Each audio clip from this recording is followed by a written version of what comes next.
السلام علیکم ورحمۃ اللہ وبرکاتہ۔ وہ سعودیہ سے بار بار گھر کال کر رہا تھا۔ اس کا اکلوتا 12 سالہ بیٹا وفات پا چکا تھا۔ وہ ویڈیو کال پر بیٹے کو آخری بار دیکھنا چاہتا تھا، مگر بیوی کا نمبر بند جا رہا تھا۔ اس نے اپنے دوست سے کہا گھر جائے۔ کچھ دیر بعد دوست کی کال آئی اور اس کی بات سن کر وہ حیران رہ گیا۔ دوست نے بتایا کہ تمہارے گھر پر تو تالا لگا ہوا ہے اور میرا نام حفیظ ہے اور میں سعودی عرب میں کام کرتا تھا۔ میرا کام بہت زیادہ محنت مزدوری والا تھا۔ صبح اندھیرا ہوتا تھا تب ہم اٹھ جاتے تھے اور رات کا اندھیرا پھیل جاتا تھا تب کہیں جا کر ہمارا کام ختم ہوتا تھا۔ جسم ایسا ٹوٹتا تھا جیسے ہڈیاں اپنی جگہ سے ہل گئی ہوں۔ ہاتھوں کی کھال سخت ہو چکی تھی۔ چہرے پر دھوپ کی گرمی نے مستقل نشان چھوڑ دیے تھے۔ کبھی کبھی رات کو سوتے ہوئے ایسا لگتا تھا جیسے بازو اب بھی اینٹیں اٹھا رہے ہوں، لیکن مجبوری انسان سے سب کچھ کروا لیتی ہے۔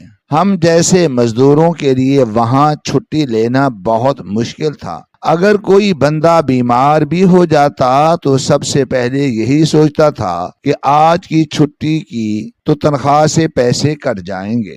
کمپنی والے صاحب کہتے تھے کہ چھٹی کر لو لیکن پیسے نہیں ملیں گے۔ اب ایسے میں کون چھٹی کرتا؟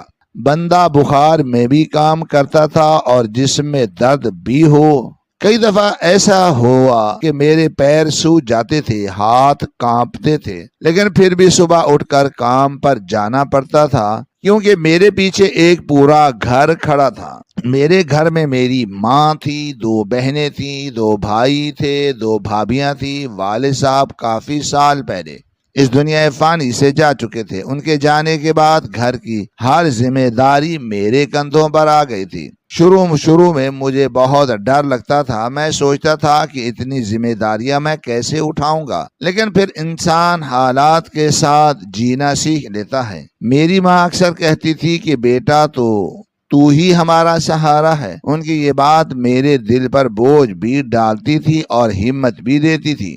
میرے ایک بھائی کے ساتھ کچھ عرصہ پہلے بہت برا حادثہ ہوا تھا۔ وہ پہلے بالکل ٹھیک تھا، بہت محنتی تو نہیں تھا لیکن کوشش ضرور کرتا تھا کہ کچھ نہ کچھ کما لے۔ کبھی کسی دکان پر بیٹھ جاتا تھا، کبھی کسی کے ساتھ مزدوری کر لیتا تھا، لیکن پھر وہ معذور ہو گیا۔ اس کے بعد اس کی زندگی بدل گئی۔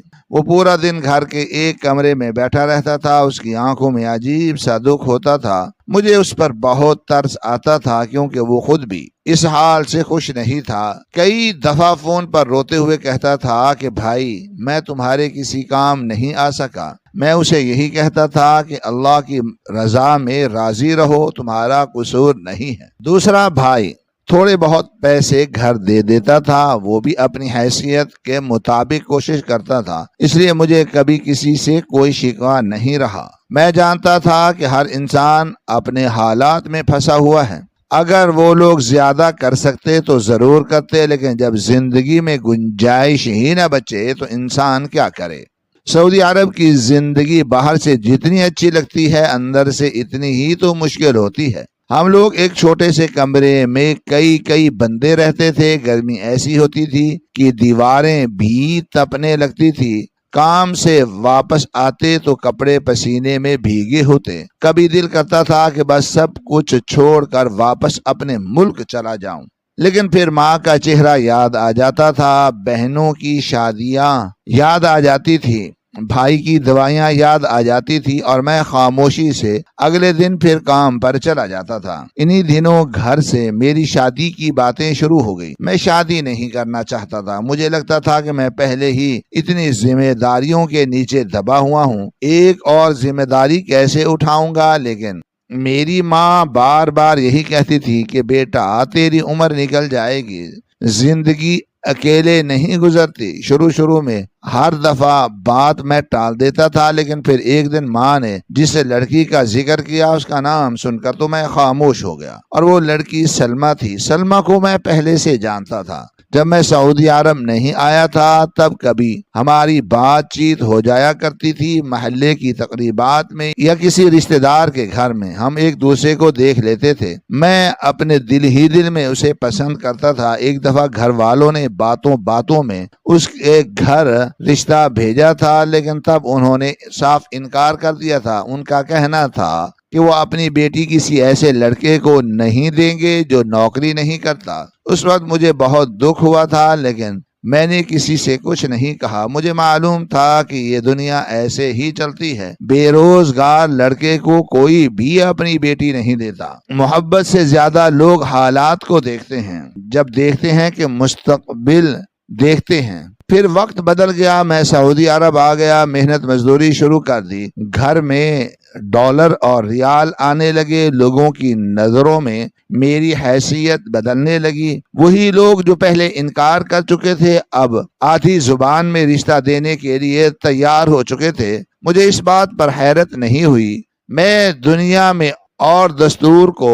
سمجھنے والا انسان تھا۔ میں جانتا تھا پیسہ انسان کی اہمیت بدل دیتا ہے۔ لوگ کردار بعد میں دیکھتے ہیں، کمائی پہلے دیکھتے ہیں۔ اگر باہر کے ملک سے پیسے آ رہے ہوں تو پھر خامیاں بھی خوبیاں لگنے لگتی ہیں۔ لیکن سچ یہ تھا کہ مجھے اس سے فرق نہیں پڑ رہا تھا، کیونکہ میں خود بھی سلمہ کو پسند کرتا تھا۔ شاید دل کے کسی کونے میں یہ خواہش اب بھی باقی تھی کہ اگر کبھی شادی ہو تو اسی سے ہو۔ اس وقت میں پہلے سے زیادہ جوان اور خوبصورت تھا۔ چہرے پر سخت محنت کے باوجود ایک الگ تازگی تھی۔ اب تو میں 33 سال کا ہو چکا تھا، لیکن تب عمر بھی کم تھی اور خواب بھی زیادہ تھے۔ اور قسمت کی عجیب بات یہ تھی، اتنے سال گزرنے کے بعد بھی مجھے اسی لڑکی کا رشتہ مل گیا۔ جب شادی ہوئی تو مجھے اسی وقت سمجھ جانا چاہیے تھا کہ ان لوگوں نے صرف پیسے کی وجہ سے یہ رشتہ کیا ہے، اور سلمہ کی نظر بھی صرف پیسوں پر ہے۔ لیکن انسان بعض دفعہ وہ سچ نہیں دیکھ پاتا جو بالکل اس کے سامنے کھڑا ہوتا ہے۔ شاید میں بھی خوشی میں اندھا ہو گیا تھا، شاید مجھے لگ رہا تھا محبت سب کچھ بدل دیتی ہے، لیکن بعد میں سمجھ آیا کہ کچھ لوگوں کے لیے محبت سے زیادہ اہم چیز پیسہ ہوتا ہے۔ میرے گھر والے برے لوگ نہیں تھے۔ میں پہلے بھی بتا چکا ہوں کہ ہمارے گھر میں محبت تھی، عزت تھی، اپنائیت تھی۔ جب سلمہ ہمارے گھر آئی تو میری ماں نے اس کا بہت اچھے سے استقبال کیا۔ میری بہنیں اس کے ارد گرد گھومتی رہتی تھیں، بھابیاں بھی اس کا خیال رکھتی تھیں۔ جب تک میں وہاں رہا اس نے ایک گلاس تک نہیں اٹھایا۔ ماں ہمیشہ یہی کہتی تھی کہ ابھی نئی نئی شادی ہوئی ہے، ساری زندگی کام ہی تو کرنا ہوتا ہے، ابھی اس کو سکون کرنے دو۔ مجھے آج بھی یاد ہے، ایک دن ماں میرے پاس آ کر بیٹھ گئی۔ اس وقت شام کا وقت تھا، گھر کے صحن میں ہلکی ہلکی ہوا چل رہی تھی۔ سلمہ کمرے میں بیٹھی موبائل دیکھ رہی تھی۔ ماں نے دھیرے سے کہا، بیٹا اس کو کہیں باہر گھما لاؤ، کل پرسوں تم واپس چلے جاؤ گے، پھر یہ بیچاری اداس رہے گی۔ میں نے ماں کی بات سن کر مسکرا دیا۔ مجھے اس وقت اپنی ماں بہت اچھی لگی تھی۔ وہ خود اتنی مشکلات سے گزری ہوئی عورت تھی، لیکن پھر بھی دوسروں کے لیے وہ سوچ۔ اس کے بعد میں سلمہ کو کئی جگہ لے کر گیا، کبھی بازار، کبھی کھانے کے لیے، کبھی کسی اچھی دکان پر۔ میں اس کے لیے کپڑے خریدتا، جوتے لیتا تھا، پرفیوم لیتا تھا، کبھی اس کے ہاتھ پر پیسے رکھ دیتا تھا کہ جو اس کا دل کرے وہ خرید لے۔ وہ تب بھی بہت خوش رہتی تھی، اس کے چہرے پر مسکراہٹ آ جاتی تھی، باتوں باتوں میں نمی آ جاتی تھی۔ مجھے لگتا تھا شاید یہی محبت ہے۔ پھر واپس جانے کا وقت آ گیا۔ وہ دن میرے لیے بہت بھاری تھا۔ میں جانتا تھا کہ وہ دوبارہ کئی مہینوں بعد ہی واپس آ سکوں گا۔ میں گھر والے سب اداس تھے، ماں بار بار دعائیں دے رہی تھی، بہنوں کی آنکھیں نم تھی، لیکن سلمہ زیادہ پریشان نظر نہیں آ رہی تھی۔ جب میں جانے لگا تو اس نے بس اتنا کہا کہ میرے لیے خرچہ تو بھیجیں گے نا؟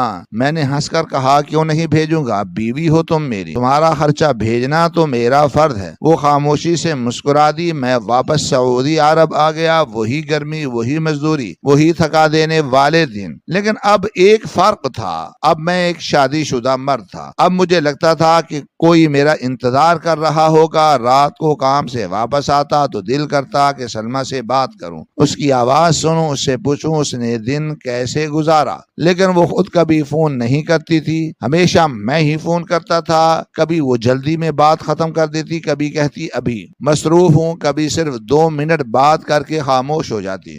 شروع میں نے یہی سوچا شاید نئی نئی شادی ہے، وہ شرماتی ہوگی۔ پھر میں نے اپنے ایک دوست سے ذکر کیا تو وہ زور زور سے ہنسنے لگا، کہنے لگا یار تم خوش قسمت ہو، تمہاری بیوی تنگ کرنے والی نہیں ہے، میری شادی کو 7 سال ہو گئے ہیں، روز فون کرتی رہتی ہے، کبھی یہ چاہیے کبھی وہ چاہیے، بندہ تنگ ہو جاتا۔ میں خاموش ہو گیا، مجھے اس کی بات عجیب لگی۔ میں سوچنے لگا اگر کسی کی بیوی اسے یاد کرتی ہے تو یہ تو اچھی بات ہے، کم از کم وہ محبت تو کرتی ہے۔ خیر مہینہ ختم ہوا تو میں نے پیسے بھیجنے کا سوچا۔ اس رات میں کافی دیر تک یہی حساب لگاتا رہا کہ سلمہ کے لیے کتنا خرچ مناسب ہوگا۔ میرے ذہن میں بار بار گھر کے حالات آ رہے تھے، قرضے بھی تھے، بھائی کی دوائیاں تھی، بہنوں کے اخراجات تھے، ماں کا خرچہ تھا، ادھر میرا اپنا خرچہ تھا۔ پہلے میں نے سوچا 5,000 بھیج دیتا ہوں، پھر مجھے لگا کہ 5 کم لگیں گے، ویسے بھی گھر میں اچھا کھانا پکتا تھا، کپڑے ماں خود سیتی تھی، انٹرنیٹ بھی لگا ہوا تھا، سلمہ کا الگ سے کوئی خاص خرچہ نہیں تھا۔ پھر میں نے سوچا چلو 8,000 بھیج دیتا ہوں۔ اس زمانے میں 8,000 کی کافی قیمت تھی، 2 اچھے سوٹ آ جاتے تھے، جوتا آ جاتا تھا، چھوٹی موٹی شاپنگ بھی ہو جاتی تھی، اگر کوئی سمجھداری سے خرچ کرے تو کافی چیزیں آ جاتی تھی۔ مجھے لگا یہ مناسب رقم ہے، میں نے پیسے بھیج دیے اور امی سے الگ سے کہہ دیا کہ خرچے کے پیسوں میں سے 8,000 نکال کے سلمہ کو دے دیجیے گا تاکہ اس کا جو دل کرے وہ خرید لے۔ لیکن جیسے ہی پیسے پہنچے ویسے ہی سلمہ کا فون آ گیا۔ میں اس وقت کام سے واپس آیا تھا، جسم پسینے سے بھیگا ہوا تھا۔ میں نے خوشی سے فون اٹھایا، مجھے لگا شاید وہ خوش ہوگی، شاید پیار سے بات کرے گی، لیکن دوسری طرف سے اس کی آواز سختی، کہنے لگی صرف 8,000؟ میرے لیے صرف 8,000؟ میں حیران رہ گیا۔ میں نے نرمی سے کہا تم نے پیسوں کا کرنا ہی کیا ہے، ابھی تو تمہاری ساری شاپنگ ہوئی ہے، بری کے کپڑے ہیں، جہیز کے کپڑے ہیں، اتنے سارے گفٹ ملے ہیں، 2 سال تک دلہن کو شاپنگ کرنے کی ضرورت ہی نہیں پڑتی۔ وہ فوراً بولی یہ کیا بات ہوئی، آپ میرے لیے تھوڑے زیادہ بھیجتے۔ ماحول کو نرم کرنے کے لیے ہنستے ہوئے کہا اچھا اگلی دفعہ پورے 10,000 بھیج دوں گا۔ اب خوش؟ مجھے لگا تھا وہ خوش ہو جائے گی، لیکن اگلا جملہ سن کر میں ساکت رہ گیا۔ وہ کہنے لگی 10,000؟ آپ تو باہر کے ملک میں ہوتے ہیں، مجھے لگا آپ میرے لیے 30-40 ہزار بھیجیں گے۔ میرے ہاتھ میں موبائل تقریباً پھسل گیا۔ میں نے حیرت سے کہا تمہارا دماغ ٹھیک ہے؟ میں گھر کے خرچے کے لیے 60,000 بھیجتا ہوں اور تمہارے لیے 40,000 بھیجوں؟ تم نے 40,000 کا کرنا کیا ہے؟ یعنی میں مہینے کا 1 لاکھ بھیجوں؟ وہ فوراً بولی کیوں، آپ وہاں 1 لاکھ سے کم کماتے ہیں؟ اس کی بات سن کر میرے اندر عجیب سی تکلیف آئی۔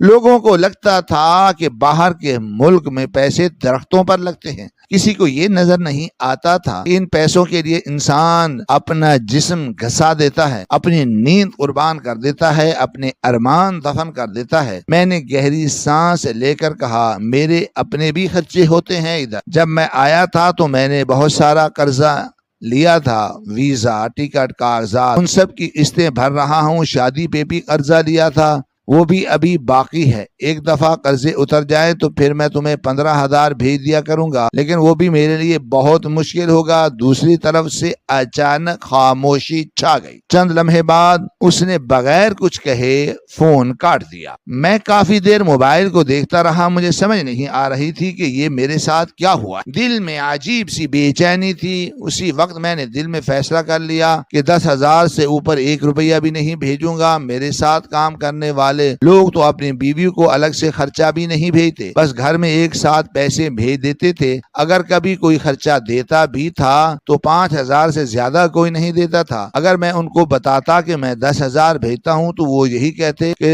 کیوں تمہارا ہاتھ زیادہ کھلا ہو گیا ہے۔ وقت گزرنے لگا، میں سلمہ کے لیے پیسے بھی بھیجتا تھا اور گفٹ بھی بھیجتا تھا، کبھی کپڑے، کبھی موبائل، کبھی پرفیوم، کبھی سونے کی چھوٹی موٹی چیز۔ میں یہ سوچ کر ہر بار کچھ نہ کچھ بھیج دیتا تھا کہ شاید اس دفعہ خوش ہو جائے، شاید اب اس کی شکایتیں ختم ہو جائیں، لیکن ایسا کبھی نہیں ہوا۔ اس کا فون آتا تو شروع ہوتے ہی شکایتیں شروع ہو جاتی۔ تمہاری ماں نے مجھے کہہ دیا ہے، تمہاری بہن نے مجھے وہ کہہ دیا، تمہارے بھائی نے مجھے ایسے دیکھا، تمہارے گھر والے مجھے پسند نہیں کرتے۔ شروع میں اس کی ہر بات بہت غور سے سنتا تھا، اسے سمجھانے کی کوشش کرتا تھا۔ میں جانتا تھا کہ جس عورت کا شوہر اس کے ساتھ نہ رہتا ہو وہ اکیلی پڑ جاتی ہے، اس کا دل خراب رہنے لگتا ہے، وہ جلد غصہ کرنے لگتی ہے۔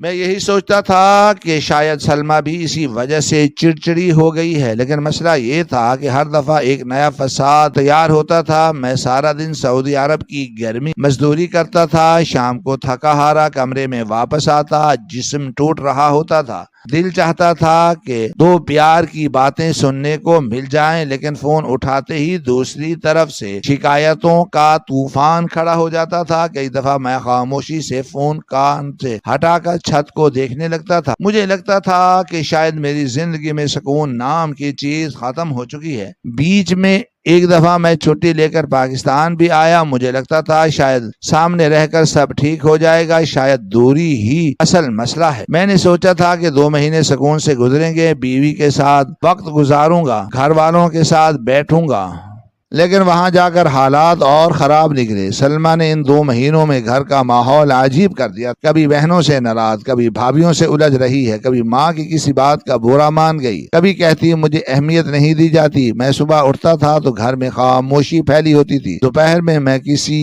بات پر منہ پھلا ہوتا تھا، رات کو الگ لڑائی کھڑی ہو جاتی تھی۔ میں بار بار سمجھاتا تھا کہ ہر گھر میں چھوٹی موٹی باتیں ہو جاتی ہیں، لیکن وہ ہر بات کو دل پر لے لیتی تھی۔ میرے لیے وہ 2 مہینے سکون سے نہیں گزرے۔ پھر میں واپس سعودی عرب چلا گیا۔ کچھ عرصے بعد خبر ملی کہ سلمیٰ تو ماں بننے والی ہے اور میری 2 مہینے کی محنت رنگ لائی ہے۔ یہ خبر سن کر واقعی میں خوش ہوا تھا۔ اس دن پہلی دفعہ مجھے لگا تھا کہ شاید اب سب کچھ بدل جائے گا، شاید بچہ آ جائے تو اس کا دل نرم ہو جائے گا، شاید اب وہ گھر میں خوش رہنے لگے گی۔ میں نے فون پر بہت دعائیں دی، اس کے لیے پیسے بھی زیادہ بھیجے، گفٹ بھی بھیجے، ہر مہینے پوچھتا تھا کسی چیز کی ضرورت تو نہیں۔ پھر اللہ نے مجھے بیٹا دیا۔ اس دن میں کام پر تھا، اچانک فون آیا، مبارک ہو تمہیں بیٹا ہوا ہے۔ میں خوشی سے پاگل ہو گیا۔ میں نے اسی دن اپنے ساتھ کام کرنے والوں کو اپنی جیب سے کھانا کھلایا، مٹھائی کھلائی، رات کو سجدے میں جا کر بہت رویا۔ مجھے لگا تھا اب میری زندگی مکمل ہو گئی ہے، لیکن وہاں بھی سکون نہ ملا۔ کچھ دن بعد سلمیٰ نے پھر سے شکایتیں شروع کر کہنے لگی بیٹے کو کسی نے اچھا تحفہ نہیں دیا،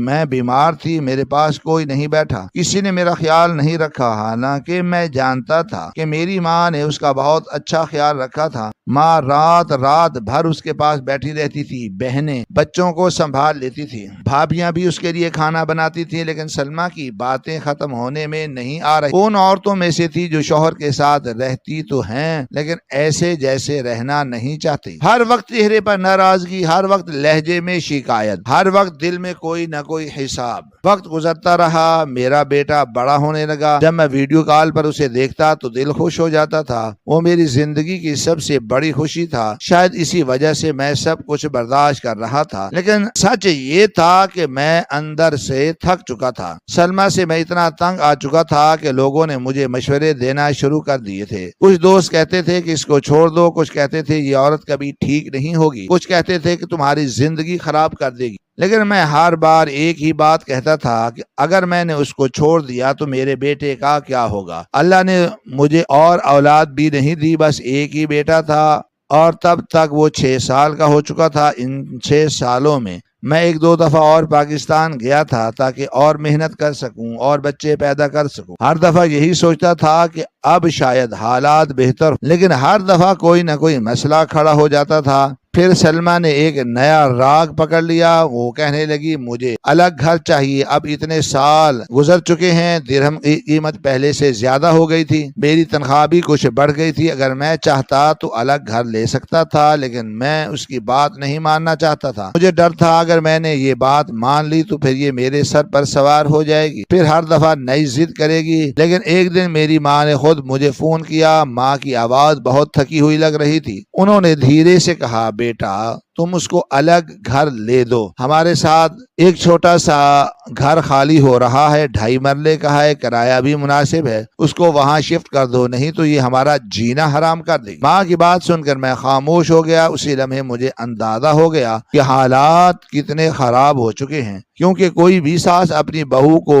خوشی سے الگ نہیں کرتی، خاص طور پر میری ماں جیسی عورت تو کبھی نہیں۔ میں نے بھاری دل کے ساتھ کہا ٹھیک ہے ماں، لیکن سلمیٰ نے وہ گھر لینے سے انکار کر دیا۔ وہ کہنے لگی مجھے ان لوگوں سے بہت دور گھر چاہیے۔ اس کی یہ بات سن کر میرا خرچہ اور بڑھ گیا۔ اب مجھے 2 گھر چلانے تھے، ایک ادھر سعودی عرب میں اپنا خرچہ اور ایک پاکستان میں الگ گھر۔ میں جانتا تھا اگر میں ہر وقت لڑائیوں میں پڑا رہا تو پاگل ہو جاؤں گا، اس لیے میں نے اس کی یہ بات بھی مان لی۔ میں نے سوچا چلو شاید اب سب ٹھیک ہو جائے گا۔ شروع میں واقعی سب سکون ہو گیا تھا، کوئی 1.5 سال تک وہ کافی ٹھیک رہی، نہ زیادہ شکایتیں نہ روز کے جھگڑے۔ میں جب فون کرتا تو ہنس کر مجھ سے بات کرتی، کبھی بیٹی کی باتیں سناتی، کبھی گھر کی۔ میں دل ہی دل میں خوش ہونے لگا تھا، شاید اب زندگی سیدھی ہو رہی ہے۔ لیکن پھر اچانک سب کچھ دوبارہ ایسا ہو گیا، وہی شکایتیں، وہی غصہ، وہی فساد، اور میں پھر سے اسی اندھیرے میں واپس چلا گیا جہاں سکون نام کی کوئی چیز نہیں۔ وقت گزرتا گیا، دیکھتے ہی دیکھتے 5-6 سال اور گزر گئے۔ سلمیٰ اور میرا بیٹا الگ گھر میں رہ رہے تھے۔ میرا بیٹا اب اسکول جانے لگا تھا، اس کا نام احمد تھا۔ جب میں ویڈیو کال پر اسے اسکول یونیفارم میں دیکھتا تھا تو دل عجیب سی خوشی سے بھر جاتا تھا۔ کبھی وہ بستہ اٹھا کر مجھے دکھاتا، کبھی اپنی کاپیاں، کبھی کہتا ابو دیکھیں میں نے اسٹار لیا ہے۔ وہی ایک چیز تھی جو میری زندگی میں خوشی لے کر آئی تھی، باقی سب کچھ تقریباً ویسا ہی تھا شروع سے تھا۔ جو سلمیٰ کی شکایتیں، اس کی ناراضگیاں، اس کا ہر وقت کسی نہ کسی بات پر غصہ کرنا، فرق صرف اتنا تھا کہ اب مجھے ان چیزوں کی عادت ہو گئی تھی۔ انسان جب ایک ہی تکلیف سالوں برداشت کرتا ہے تو پھر وہ تکلیف بھی روزمرہ زندگی کا حصہ بن جاتی ہے۔ کئی دفعہ میں فون پر اس کی باتیں سنتا رہتا تھا، میرا ذہن کہیں اور چلا جاتا تھا، جیسے اب دل میں لڑنا چھوڑ دیا ہو۔ ادھر گھر کے حالات بھی بدل چکے تھے، میری دونوں بہنوں کی شادیاں ہو گئی تھی۔ جب ان کی رخصتی ہوئی تھی تو میں سعودی عرب میں تھا۔ ویڈیو کال پر اپنی بہنوں کو روتے دیکھ کر میری آنکھیں بھی بھر آئی تھی۔ مجھے خوشی بھی تھی، میں نے اپنا فرض پورا کر دیا ہے، اور دکھ بھی تھا کہ میں ان لمحوں میں ان کے ساتھ موجود نہیں تھا۔ میرے بھائیوں کے ہاں بھی بچے پیدا ہو گئے تھے، گھر میں اب بچوں کی آوازیں گونجتی تھی۔ پہلے جو گھر ذمہ داریوں اور فکر سے بھرا رہتا تھا، اب وہاں زندگی واپس آ گئی تھی۔ پھر ایک دن میری ماں بھی اس دنیا سے چلی گئی۔ وہ خبر سن کر جیسے میں اندر سے ٹوٹ چکا تھا۔ میں آج بھی وہ رات نہیں بھول سکتا۔ میں سعودی عرب میں اپنے کمرے میں بیٹھا تھا، جب فون آیا دوسری طرف سے چھوٹے بھائی نے روتی ہوئی آواز میں کہا، اس نے بس اتنا کہا، بھائی امی گئی ہیں، اس دنیا سے چلی گئی۔ اس کے بعد مجھے کچھ یاد نہیں کہ میں کتنی دیر تک بیٹھا رہا۔ ایسا لگ رہا تھا جیسے میرے سر کے اوپر سے سایہ ہٹ گیا۔ میری ماں ہی تو تھی جو ہمیشہ میرا انتظار کرتی رہتی تھی، ہر فون پر دعائیں دیتی تھی، ہر بار کہتی تھی بیٹا اپنا خیال رکھا کرو۔ اب وہ بھی اس دنیا میں نہیں تھی۔ میں جنازے میں بھی وقت پر نہیں پہنچ سکا تھا۔ یہ دکھ انسان کو اندر سے بوڑھا کر دیتا ہے۔ ماں کے جانے کے بعد میرے بھائیوں نے پہلی دفعہ مجھے مضبوطی سے سہارا دیا۔ چھوٹے بھائی کی بہت اچھی نوکری لگ گئی، اس کی 2.5 لاکھ تنخواہ تھی، اب وہ کافی سمجھدار بھی ہو گیا تھا۔ دوسرے بھائی نے بھی ہمت نہیں ہاری تھی، حالانکہ وہ معذور تھا، لیکن میں نے اس کے لیے ایک چھوٹا سا کاروبار شروع کروایا تھا۔ شروع میں وہ ڈرتا تھا کہ میں نہیں کر پاؤں گا، لیکن پھر رفتہ رفتہ اس نے کام سنبھال لیا۔ ایک دن دونوں بھائیوں نے مجھے فون کیا، کہنے لگے بھائی آپ اپنے گھر کو دیکھیے، آپ نے ہمارے لیے بہت کچھ کیا ہے، بہت سال پیسے بھیجے، اب ہم دونوں مل کر سنبھال لیتے ہیں۔ کچھ دیر میں خاموش رہا، پھر میں نے کہا ایسی کون سی بات، تم لوگ میرے اپنے ہو۔ لیکن وہ دونوں بضد تھے۔ مجھے پہلی دفعہ محسوس ہوا کہ میرے کندھوں سے کچھ بوجھ ہلکا ہو رہا ہے۔ وہی بھائی جن کے لیے میں دن رات محنت کرتا تھا، اب وہ خود اپنے پیروں پر کھڑے ہو گئے تھے۔ اس کے باوجود میں پیسے بھیجتا رہتا تھا، کبھی بھائیوں کے بچوں کے لیے، کبھی گھر کے کسی کام کے لیے، لیکن اب زیادہ پیسے میں اپنے گھر بھیجتا تھا، یعنی سلمیٰ اور احمد کے لیے۔ میں خود کو یہی سمجھاتا تھا کہ چلو ٹھیک ہے، زندگی جیسی بھی گزری، اب یہی میرا گھر ہے، یہی میری دنیا ہے، لیکن سکون شاید میری قسمت میں تھا ہی نہیں۔ ایک دن میری سلمیٰ کے ساتھ بہت بری لڑائی ہوئی۔ اس دن میں پہلے ہی بہت تھکا ہوا تھا، کام پر سخت گرمی میں مسلسل کئی گھنٹے کھڑا رہا تھا۔ رات کو کمرے میں واپس آیا تو اس کا فون آ گیا۔ شروع میں وہ معمول کی باتیں ہوئی اور پھر اچانک وہ کسی بات پر بھڑک اٹھی۔ وہ زور زور سے بولنے لگی، تم نے میرے لیے یہ نہیں کیا، تم نے کبھی میرے ساتھ نہیں رہے، تم نے میری زندگی خراب کر دی۔ میں خاموشی سے سنتا رہا۔ پھر اچانک اس نے غصے میں کہا، تم ایسی جگہ سے ذلیل کراؤں گی تم سوچ بھی نہیں سکتے۔ اس کی یہ بات سن کر میرے اندر برسوں کا غصہ ایک لمحے میں جاگ اٹھا۔ میں نے پہلے دفعہ سخت لہجے میں کہا، جب سے تم میری زندگی میں آئی ہو مجھے ذلیل ہی کر رہی ہو۔ دوسری طرف چند لمحوں کے لیے خاموشی چھا گئی۔ اس نے فون کاٹ دیا۔ میں کافی دیر موبائل ہاتھ میں پکڑے بیٹھا رہا، لیکن سچ یہ ہے کہ میں نے اس کی بات کو زیادہ سنجیدگی سے نہیں لیا، کیونکہ جب بھی ہماری لڑائی ہوتی تھی وہ اسی طرح کی باتیں کرتی تھی۔ کبھی کہتی دیکھ لینا، کبھی کہتی تمہیں پچھتانا پڑے گا، کبھی کہتی تمہیں سکون نہیں ملے گا۔ اس لیے اس دن کا بھی مجھے لگا کہ یہ روٹین کی لڑائی ہے، 2 دن بعد خود ہی ٹھیک ہو جائے گی۔ مجھے بالکل اندازہ نہیں تھا اس دفعہ وہ واقعی کچھ ایسا کرنے والی ہے جس کا میں نے کبھی سوچا بھی نہیں تھا۔ اگلے دن میری زندگی مکمل بدل گئی۔ میں صبح کام پر جانے کی تیاری کر رہا تھا۔ کمرے میں ہلکی ہلکی روشنی پھیل رہی تھی، باقی مزدور ابھی سو رہے تھے۔ میں ابھی اپنے جوتے ہی پہن رہا تھا کہ اچانک فون بجنے لگا۔ اسکرین پر سلمیٰ کا نام دیکھ کر میں کچھ لمحے حیران ہوا، کیونکہ وہ اتنی صبح کبھی فون نہیں کرتی تھی۔ میں نے فوراً کال اٹھائی۔ دوسری طرف سے زور زور سے رونے کی آواز آ رہی تھی۔ میرا دل ایک دم دھڑکنے لگا۔ میں نے گھبرا کر کہا، کیا ہوا؟ وہ بمشکل بول رہی تھی، پھر اس نے روتے ہوئے کہا، احمد اس دنیا سے چلا گیا۔ میری سانس جیسے رک گئی۔ میں نے چیخ کر کہا، کیا؟ وہ مسلسل رو رہی تھی، کہنے لگی، احمد کا ایکسیڈنٹ ہو گیا، وہ ہمیں چھوڑ کر چلا گیا۔ میرے ہاتھ سے موبائل تقریباً گر گیا۔ مجھے ایسا لگا جیسے میرے کانوں نے کچھ غلط سنا ہو۔ میرا دماغ سن ہو گیا تھا۔ میں بار بار اپنے سر پر ہاتھ پھیر رہا تھا۔ میرا بیٹا، میرا 12 سالہ احمد، وہ بچہ جس کے لیے میں نے اپنی پوری جوانی مزدوری میں گزار، وہ بچہ جسے میں ویڈیو کال پر سکول یونیفارم میں دیکھ کر خوش ہوتا تھا، اچانک کیسے چلا گیا؟ میں پاگلوں کی طرح اٹھا۔ مجھے سمجھ نہیں آ رہا تھا کہ میں کیا کروں۔ بس ایک ہی بات دماغ میں گونج رہی تھی کہ مجھے واپس جانا ہے، ابھی جانا ہے، ہر حال میں جانا ہے۔ میں بغیر کچھ سوچے سمجھے ایئرپورٹ کی طرف نکل گیا۔ راستے بھر میرے ہاتھ کانپ رہے تھے، آنکھوں سے مسلسل آنسو نکل رہے تھے۔ میں بار بار احمد کا چہرہ سوچ رہا تھا، اس کی ہنسی، اس کی آواز، اس کا مجھے ابو کہنا۔ ایئرپورٹ پر پہنچ کر مجھے پتا چلا کہ دنیا میں جنگ چل رہی ہے اور اسی وجہ سے فلائٹس بند ہے، کوئی پرواز نہیں جا رہی تھی۔ یہ سن کر جیسے میرے پیروں تھلے سے زمین نکل گئی۔ میں وہیں ایک کرسی پر بیٹھ گیا۔ ارد گرد لوگ چل پھر رہے تھے، لیکن مجھے کچھ سنائی نہیں دے رہا تھا۔ میرے کانوں میں صرف ایک ہی جملہ گونج رہا تھا، احمد اس دنیا سے چلا گیا۔ میں نے فوراً سلمیٰ کو ویڈیو کال کرنا شروع کر دی۔ میں بس ایک دفعہ اپنے بیٹے کو دیکھنا چاہتا تھا، آخری دفعہ۔ میں بار بار کال کرتا رہا لیکن وہ فون نہیں اٹھا رہی تھی۔ میں پھر کال کرتا، پھر بند، پھر دوبارہ۔ میری حالت خراب ہو رہی تھی۔ میں اتنا پریشان تھا کہ مجھے یہ خیال ہی نہ آیا کہ میں بھائیوں کو فون کروں۔ مجھے لگ رہا تھا وہ سب وہاں پہنچے ہوئے ہوں گے، جنازے کی تیاری ہو رہی ہوگی، لوگ جمع ہوں گے۔ میری آنکھوں سے مسلسل آنسو بہ رہے تھے۔ لوگ مجھے دیکھ رہے تھے لیکن مجھے کسی کی پرواہ نہیں تھی۔ میں صرف اپنے بیٹے کے بارے میں سوچ رہا تھا۔ ایک ہی اولاد تھی میری، صرف ایک، اور وہ بھی مجھ سے چھن گئی۔ کافی دیر بعد اچانک مجھے خیال آیا کہ بھائیوں کو فون کروں، لیکن اس سے پہلے میں نے اپنے ایک دوست کو فون کیا جو میرے گھر کے سامنے رہتا تھا، جہاں سلمیٰ اور احمد رہتے تھے۔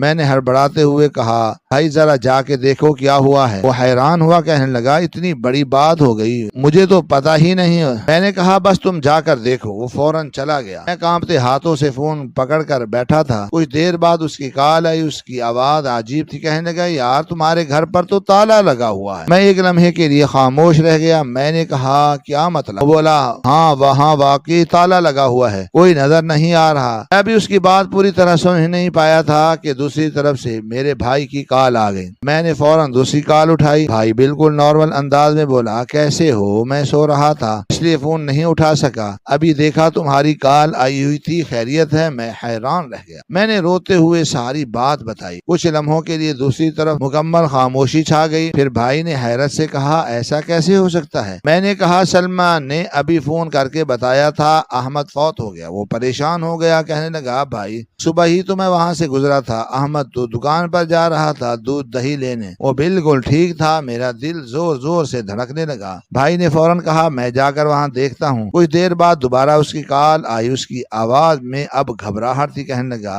گھر کو واقعی تالا لگا ہوا ہے۔ اب میرے ہاتھ ٹھنڈے پڑنے لگے تھے۔ ایک طرف سلمیٰ کہہ رہی تھی کہ میرا بیٹا مر گیا ہے، دوسری طرف گھر بند تھا، کوئی کچھ نہیں جانتا تھا۔ سلمیٰ فون نہیں اٹھا رہی تھی، احمد کہیں نظر نہیں آ رہا تھا۔ میرے بھائی بار بار گھر کے چکر لگا رہے تھے، پڑوسیوں سے پوچھ رہے تھے، کسی کو کچھ پتہ نہیں تھا۔ پھر بھائی اس کے میکے میں گیا، وہاں سے بھی یہی جواب ملا کہ وہ ادھر نہیں آئی۔ اب معاملہ واقعی خطرناک لگنے لگا تھا۔ میرے دل میں عجیب عجیب خیال آ رہے تھے۔ میں ایئرپورٹ کی کرسی پر بیٹھا تھا اور مجھے محسوس ہو رہا تھا کہ میں پاگل ہو جاؤں گا۔ پھر اچانک مجھے پچھلی رات کی لڑائی یاد آئی، وہ جملہ یاد آیا، میں تمہیں ایسی جگہ سے ذلیل کرواؤں گی کہ تم سوچ بھی نہیں سکتے۔ میرے جسم میں سرد لہر دوڑ گئی۔ میں نے کانپتے ہاتھوں سے اپنا چہرہ پکڑ لیا، کہیں اس نے واقعی کچھ کر تو نہیں لی، کہیں احمد کے ساتھ کچھ ہوا تو نہیں، یا پھر احمد کو لے کر کہیں وہ چلی نہیں گئی۔ یہ سب کیا ہو رہا ہے؟ مجھے کچھ سمجھ نہیں آ رہا تھا۔ میری زندگی میں پہلی دفعہ مجھے کسی رونے خواب جیسی لگ رہی تھی۔ 2 ہفتے اسی طرح گزر گئے۔ میری حالت اتنی خراب ہو گئی تھی کہ میں خود کو پہچان نہیں پا رہا تھا۔ نہ کھانا کھانے کو دل کرتا تھا، نہ سونے کا۔ میں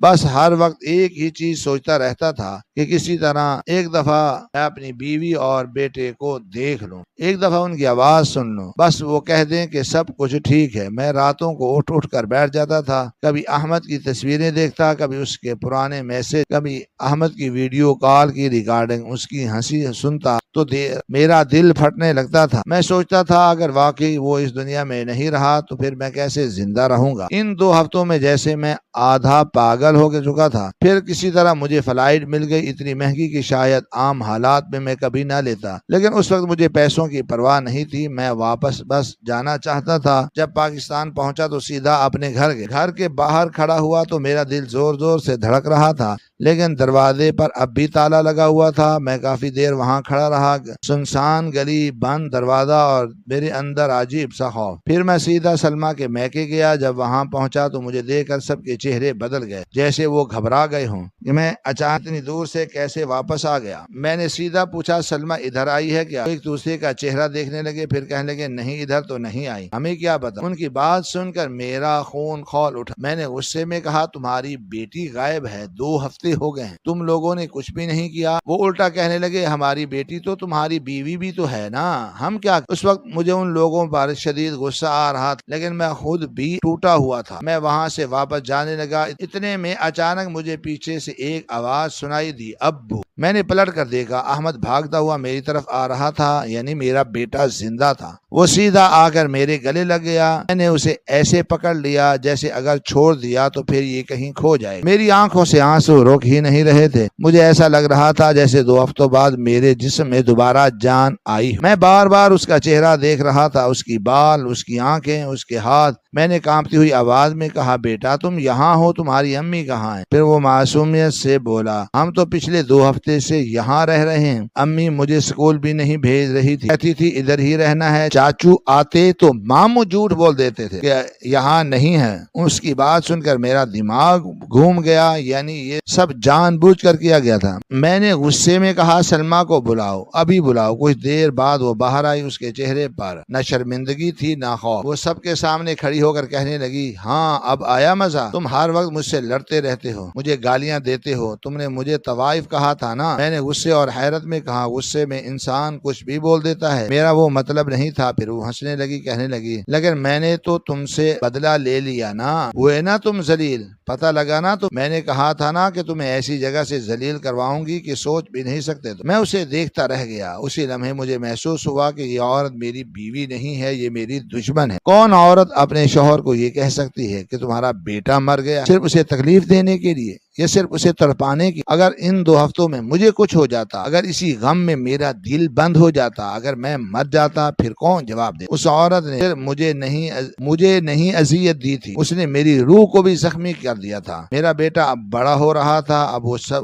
کچھ سمجھنے لگا تھا، اس کی آنکھوں میں بھی اپنی ماں کے لیے عجیب سی دوری آ چکی تھی۔ میں سیدھا وکیل کے پاس گیا، میں نے ساری بات بتائی۔ انہوں نے مجھے سمجھایا کہ 7 سال سے اوپر کے بچے کی مرضی بھی دیکھی جاتی ہے، وہ کس کے ساتھ رہنا چاہتا ہے۔ پھر میں نے سلمہ کے خلاف طلاق اور نفسیاتی اذیت کا کیس دائر کیا تو پھر اچانک اس کے گھر والے نرم پڑ گئے. وہ مجھے سمجھانے لگے، کہنے لگے میاں بیوی میں لڑائیاں ہو جاتی ہیں، اتنی بڑی بات نہیں تھی. میں نے پہلی دفعہ ان کے سامنے دل کی ساری بات نکال دی. میں نے کہا جب آپ کی بیٹی 2 ہفتے یہاں چھپی بیٹھی تھی اور مجھے پاگل بنا رہی تھی تب آپ لوگوں نے اسے نہیں روکا، تب آپ لوگوں نے نہیں کہا ایسا نہ کرو. پچھلے 13 سال سے اس عورت نے میری زندگی عذاب بنائی ہوئی ہے. میں نے اس کی ہر بات مانی، ہر ضد پوری کی، الگ گھر لے کر دیا، پیسے دی، عزت، لیکن اس نے کبھی مجھے سکون نہیں. پھر میں نے صاف صاف کہہ دیا اب میں اس کے ساتھ نہیں رہنا چاہتا. میں نے سلمہ کو طلاق دے دی. رہی بات احمد کی تو وہ میرے پاس آ گیا. جب اس سے پوچھا گیا کہ وہ کس کے ساتھ رہنا چاہتا ہے تو اس نے میرا ہاتھ پکڑ لیا. بس وہ لمحہ میرے لیے کافی تھا. میں واپس اپنے بھائیوں کے گھر آ گیا. وہی پرانا گھر، وہی اپنائیت، وہی لوگ جو ہر حال میں میرے ساتھ کھڑے رہے. اور حیرت کی بات یہ تھی کہ سلمہ کو اپنے بیٹے سے دور ہونے کا بھی کوئی غم نہ تھا. وہ کہتی تھی اپنا بیٹا اپنے پاس رکھو، میں دوسری شادی کر لوں. تب مجھے سمجھ آیا واقعی اس دنیا میں کچھ لوگ ایسے بھی ہوتے ہیں جنہیں سب کچھ مل جائے تب بھی وہ خوش نہیں ہوتے. انہیں محبت نہیں چاہیے ہوتی، انہیں سکون نہیں چاہیے ہوتا، انہیں بس لڑائی چاہیے ہوتی ہے. آج میرا بیٹا میرے ساتھ ہے. اب وہ کالج میں پڑھ رہا ہے، سمجھدار ہو گیا ہے. کئی دفعہ رات کو میرے پاس بیٹھ کر باتیں کرتا ہے. مجھے لگتا ہے کہ شاید میری زندگی نے اتنے سال بعد تھوڑا سکون دیکھ لیا ہے. میں نے دوبارہ شادی نہیں کی. سچ کہوں تو میں اب عورت کے نام کی بلا سے بھی دور رہنا چاہتا ہوں، لیکن اس کے باوجود میری زندگی بری نہیں ہے. میں آج بھی محنت کرتا ہوں، اپنے بیٹے کے ساتھ ہنستا ہوں، بھائیوں کے بچوں کے ساتھ وقت گزارتا ہوں، اور رات کو سوتے وقت بس ایک دعا کرتا ہوں اللہ کسی کو کبھی ایسی زندگی نہ دکھائے جہاں انسان اپنے ہی گھر میں سکون ڈھونڈتا رہ جائے. انسان کو رشتوں میں صرف محبت ہی نہیں بلکہ سکون اور عزت بھی دیکھنی چاہیے. بعض لوگ باہر سے بہت اچھے نظر آتے ہیں لیکن اندر سے وہ صرف اپنے مطلب کے لیے رشتے نبھاتے ہیں. اگر کسی انسان کو آپ کی قربانیوں کی قدر نہ ہو تو پھر آپ جتنا بھی اس کے لیے کر لیں وہ کبھی خوش نہیں ہوتا. یہ بھی سچ ہے کہ غصے میں بولے گئے الفاظ کبھی کبھی بہت بڑے نقصان کی وجہ بن جاتے ہیں. اس لیے میاں بیوی کو ایک دوسرے کے ساتھ ہمیشہ نرمی سے پیش آنا چاہیے. لیکن اگر ایک انسان بار بار دوسرے کو ذہنی اذیت دے اور اس کی زندگی عذاب بنا دے تو پھر خاموش رہنا بھی غلط ہوتا ہے. اولاد انسان کی سب سے بڑی کمزوری ہوتی ہے اور اسی کمزوری کو استعمال کر کے کسی کو تکلیف دینا بہت بڑی بے رحمی. ایک جھوٹ نے حفیظ کو اندر سے توڑ دیا. اس واقعے نے اسے یہ سکھا دیا کہ ہر رشتہ صرف نام کا نہیں ہوتا بلکہ کچھ رشتے انسان کی زندگی برباد بھی کر دیتے ہیں. انسان کو صبر ضرور کرنا چاہیے لیکن اپنے عزت نفس اور ذہنی سکون کو مکمل ختم نہیں ہونے دینا چاہیے، کیونکہ سکون کے بغیر زندگی صرف سانس لینے کا نام رہ جاتی ہے. ہماری آج کی یہ کہانی آپ کو کیسی لگی؟ کمنٹ باکس میں اپنی رائے کا اظہار ضرور کریں اور ہمارے چینل کو سبسکرائب کریں. شکریہ. اللہ حافظ.